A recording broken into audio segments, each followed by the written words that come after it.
Okay, he Oh, takes. wait a second. Rook g5 is what I'm expecting, and black will have to take on h5 because of rook a4. There will be c5 check first. Okay, he Oh, takes. wait a second. Magnus Carlsen is the greatest endgame player of all time. There, I said it. Someone's going to pipe up in the comments and say Capablanca or something. Great players, sure, but they're not Magnus. And he plays a move in this game after just an insane grind that really shows why. So this is against Hikaru Nakamura. It's the Speed Chess Championship 2017 classic match, classic encounter. So Magnus here, he starts with knight f3. We get pawn d5, g3, g6 and bishop g2. Hikaru also fianchettoing, castles, and now e5. Hikaru takes the centre, Magnus is giving it to him, but in hypermodern style, Magnus now wants to strike from afar. So we see knight e7, not coming to f6 of course, you need to keep this pawn defended.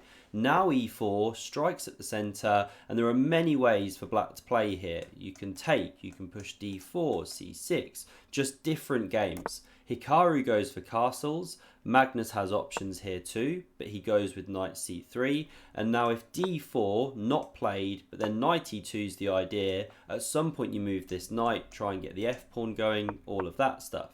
So instead, we see takes on e4. Now the pawn recaptures, and you can swap the queens here, but we don't see that happen. Instead, Hikaru pushes c6, but this swings the evaluation by half a pawn. Such a natural looking move to cover d5, but actually in all of the top computer lines, it wants to bring that knight from b8 into c6, just as Magnus has done, to look at this key square here. But okay, after c6, Magnus goes queen e2, and from here on out, through the early middle game, into the middle game, he just slowly builds this advantage. It's really awesome to see. So h6 from Hikaru. He wants to stop knight g5 stuff. You know, one day he wants to bring the bishop to e6. Now we get a4, a5. Why? Because, okay, you push your rook pawns, right? That's what Leela taught us in Alpha Zero. Chuck your rook pawns down the board. If you don't know what to do, chuck your rook pawns.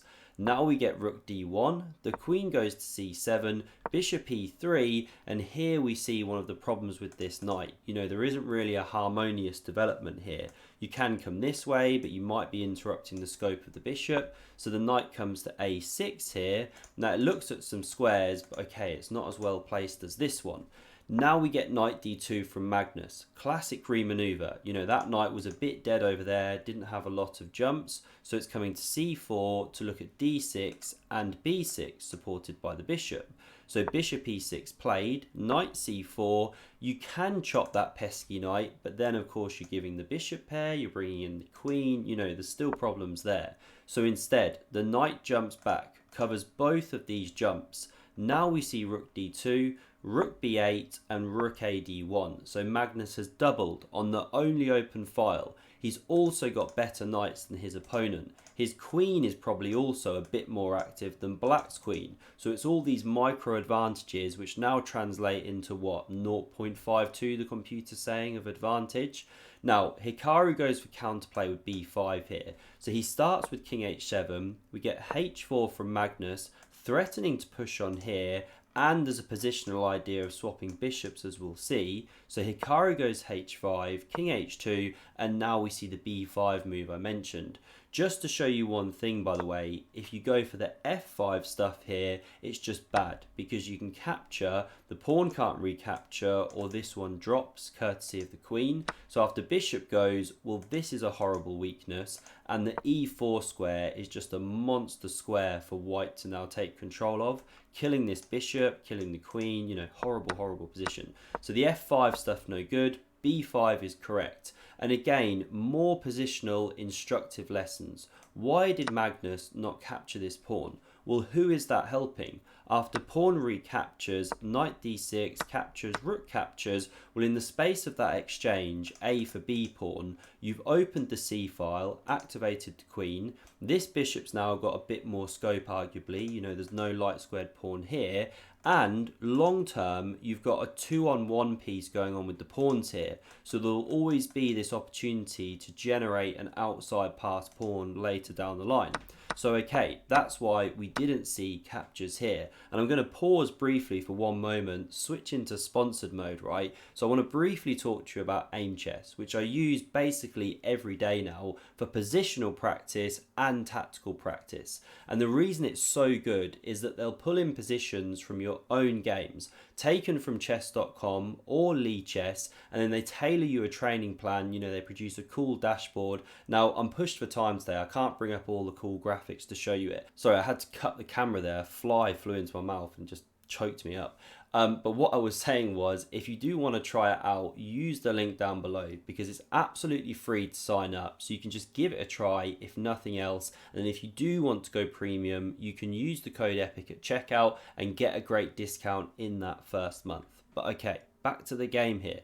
Now, we don't see takes on b5, but knight d6. The stronger move. That one's captured.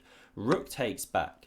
And now again, if you push b4, it's just not quite working for Hikaru. For one thing, you can remaneuver this knight and take advantage of the c4 square, but even stronger is taking this loose piece. Because after captures, well, b3 is actually the strongest response. There are many different responses. But the problem is this smashed up pawn structure, white is significantly better because of those weaknesses. So no b4, instead we see queen b7, maintaining the tension, and now bishop h3 continues the positional play, swapping these off, and now you've got access to the d7 square for the rooks. So we get knight c7, covering here, also trying to spin into e6 and d4 one day, and now Magnus plays slightly imprecisely. This is the first moment, so he should actually take on b5, but I won't show that line. I'll show what happens in the game and then why taking on b5 would have been best. So rook d7, this knight's now pinned, queen c8 unpins and pins the rook to the white king, so the king steps back, and now knight e6 continues the journey. Now there is also a tactic in the air. If you take now, well, the problem is knight d4 lands and you've interrupted the communication between these rooks. Black's now threatening to pick up a whole piece. So if you go like this, you're basically forced to give an exchange, you know, to not lose a whole rook, and this is better for black. Just marginally, but better. So, okay, Magnus sees that. He brings the second rook into the position, you know, keeps it this side of the knight. We get knight d4 anyway, and now the reason taking would have been better earlier is that then you'd have been able to take here, pawn recaptures, and if you imagine there's been this exchange here, well, now the knight can take on b5 supported by the queen. So it's not to say that then Hikaru would have gone for this line, but that's why taking earlier was best. As it was in the game, Magnus had to drop back to d1, and now we get rook b7, and for the first time, you know, in the last few moves, Hikaru is actually marginally better. He's trading a pair of rooks, and his knight is sitting better than Magnus's. So we get takes on b5 now played. Now pawn recaptures look sensible, right? Also talks to the 2-on-1 thing I mentioned earlier, but the problem is the d5 square. That's a big square to give up. There's no pawn can challenge the outpost, and white, however, can kick out the black knight. So that's why instead the knight recaptures. Now you could be headed for a lot of trouble. If white could ever arrange knight a4 to c5, that's positionally horrible, horrible pawn structure.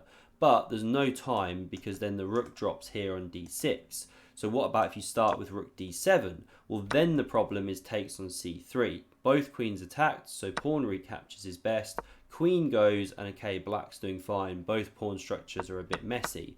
So instead, we see takes on b5, the queen recaptures. By the way, pawn takes looks more sensible, but there's a specific idea in mind because the b2 pawn's attacked, b3 played, and now a4. So Hikaru immediately liquidates one of those bad pawns. You know, you've got these two ones facing off to each other. Pawn structure symmetrical, but Magnus has the pressure, as we'll see. So e4 attacked, queen d3 defends. Rook b8 from Hikaru. He wants to drum up play, and Magnus goes c4. He could have started with rook d7 as well to hit this one. But okay, with c4, he opens the queen to cover a rook invasion there. And if you ever come to b2, well, now the queen can also come to c3 potentially, hit that rook and hit this pawn, but without dropping the e4 pawn. You know, you've cut this black queen's communication with the pawn.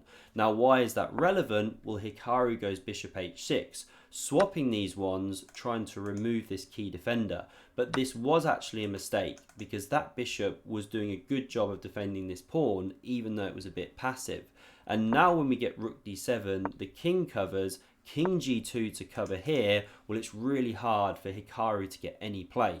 You know, he'd love to go for some kind of invasion, but then you run into this queen c3 I mentioned, double attack here, game over. And that's why the king sidestepped to cover this pawn.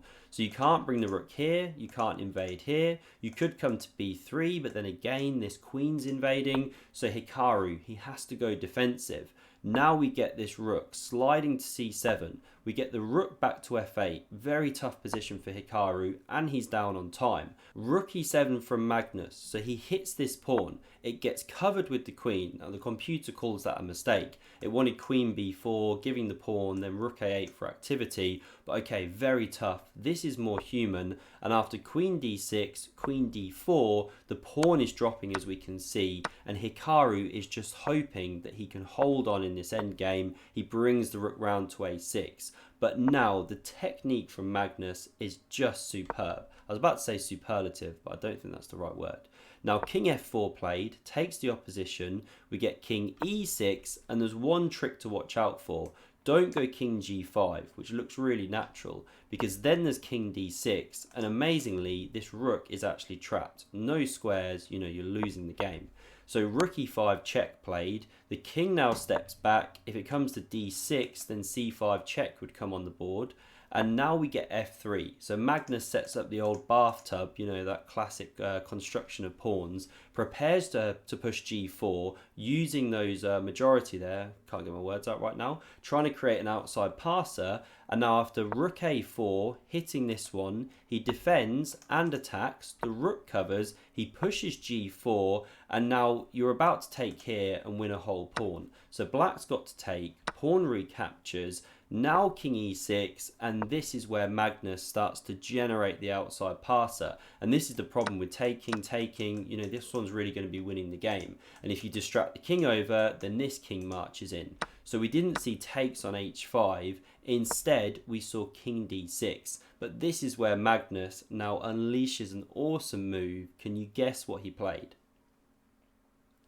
So the move he played is takes on g6. Okay, he takes. Wait a second. And if that's nice, if king takes c5, g takes f7. Such a cool variation, because if captures on c5, well then you take on f7, the rook has to stop the promotion, and the most precise move here is king e5. So you shoulder this black king out of the position, say this rook comes across, well then you bring the king to defend the pawn. And you're just marching these ones through basically. I mean, you could even use the king, but it's all just completely game over, you know, just a stunning variation. So we didn't get takes on c5, Hikaru has to recapture, and now we get rook g5 hitting that pawn, rook a8, c5 check, so that when you take, you're not allowing the king in here, and here Hikaru actually resigned the game. Why? Well, the g pawn's about to drop, you're then 2 pawns down, it's just game over against the endgame GOAT. I hope you enjoyed this one. Do subscribe to never miss a future video, and if you want to see another amazing game between these two players, then check out the video on screen. Thanks for watching and see you soon.